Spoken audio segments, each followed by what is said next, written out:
ចាទីនេះប្រាហ្វតខាងអន្តរយោប្រទេសកាណាដាជាបឋមអ្នកខ្ញុំអ៊ុនរូអេងសូមនមស្ការថ្វាយបង្គំព្រះរតនត្រ័យដោយសេចក្តីគោរពជ្រះថ្លាជំរាបសួរបងប្អូនរួមជាតិជាទីមេត្រីនៅក្នុងថ្ងៃនេះដែរគឺនាងខ្ញុំសូមជូនភាគបន្តចាគឺភាគបន្តហ្នឹងគឺអំណាចចាច្បាប់សិទ្ធិមនុស្សនៅកម្ពុជាចាគឺនាងខ្ញុំសូមធ្វើអំណាចច្បាប់សិទ្ធិមនុស្សនៅកម្ពុជាចានេះបងប្អូននៅក្នុងថ្ងៃនេះដែរគឺនាងខ្ញុំសូមអានបន្តចាអានបន្តសេចក្តីប្រកាសជាសកលស្តីពីសិទ្ធិមនុស្សនេះជាឧត្តមគតិរួមដែលប្រជាពលរដ្ឋគ្រប់ប្រទេសនិងប្រជាជាតិទាំងអស់ត្រូវធ្វើឲ្យបានសម្រេច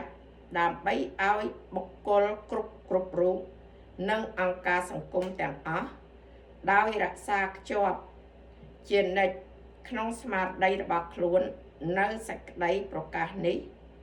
ខិតខំប្រឹងប្រែងបណ្ដុះបណ្ដាលការគោរពសិទ្ធិនិងសេរីភាពទាំងនេះតាមរយៈការបង្រៀននិងការអប់រំហើយនឹងខិតខំប្រឹងប្រែងធានាឲ្យមានការទទួលស្គាល់និងការអនុវត្តជាសកលនិងដោយស័ក្តិសិទ្ធិនៅសិទ្ធិនិងសេរីភាព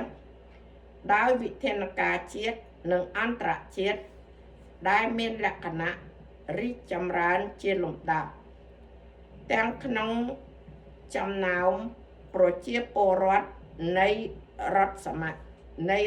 មាជិកទាំងក្នុងចំណោមប្រជាពលរដ្ឋដែនដីដែលស្ថិតនៅក្រោមដែនសមត្ថកិច្ចនៃរដ្ឋទាំងនោះមាត្រាទី1មនុស្សទាំងអស់កើតមកមានសេរីភាពនិងសមភាពក្នុង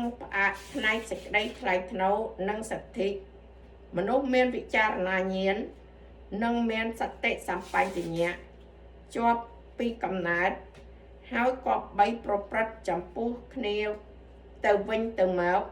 ក្នុងស្មារតីជាភេទរភាពជាបងប្អូនមាត្រា2មនុស្សម្នាក់អាចប្រើប្រាស់សិទ្ធិនិងសេរីភាពទាំងអស់ដែលមាននៅក្នុងសេចក្តីប្រកាស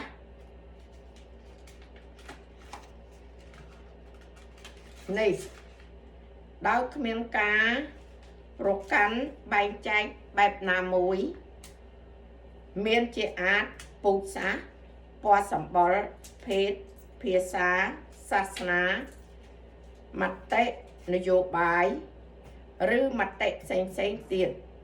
ដើមកំណើតជាតិឬសង្គមទ្រព្យសម្បត្តិកំណើតឬស្ថានភាពដតីទៀតឡើយលើសពីនេះមិនត្រូវធ្វើការប្រកាន់បែងចែកណាមួយដោយសំអាងទៅលើឋានៈខាងនយោបាយខាងផ្នែកសមត្ថកិច្ចឬខាងអន្តរជាតិរបស់ប្រទេសឬដែនដីដែលបុគ្គលណាម្នាក់រស់នៅទោះបីជាប្រទេសឬផែនការនោះឯករាជ្យស្ថិតនៅក្រោមអាណាព្យាបាលក្តីឬគ្មានស្វ័យគ្រប់គ្រងក្តីឬស្ថិតនៅក្រៅការដាក់កម្រិតផ្សេងទៀតណាមួយដល់អធិបតេយ្យភាពក្តីមាត្រា2បុគ្គលម្នាក់មានសិទ្ធិរស់រានមានជីវិតសេរីភាពនិងសន្តិសុខផ្ទាល់ខ្លួនមាត្រា4គ្មាននរណាម្នាក់ដែលស្ថិតនៅក្នុងទេសភាពឬស្ថិតនៅក្នុងភាពជាអ្នកបម្រើដាច់ថ្លៃឡើយទោសភាពនិងភាពពាណិជ្ជកម្មតាមគ្រប់ទម្រង់ទាំងអស់ ត្រូវហាមឃាត់ចាអត់មានខ្លះជាមនុស្សបំរើដាច់ថ្លៃទេទុកបីជានៅក្នុងភាពពាណិជ្ជកម្មដោយចាត្រូវហាមឃាត់អញ្ចឹងអ្នកខ្ញុំសូមបញ្ចប់តែប៉ុណ្ណេះមុននឹងបញ្ចប់សូមធ្វើការកាន់តែអភ័យទោសរាល់កំហុសខុសឆ្គងនិងសូមអរគុណនិងសូមជម្រាបលា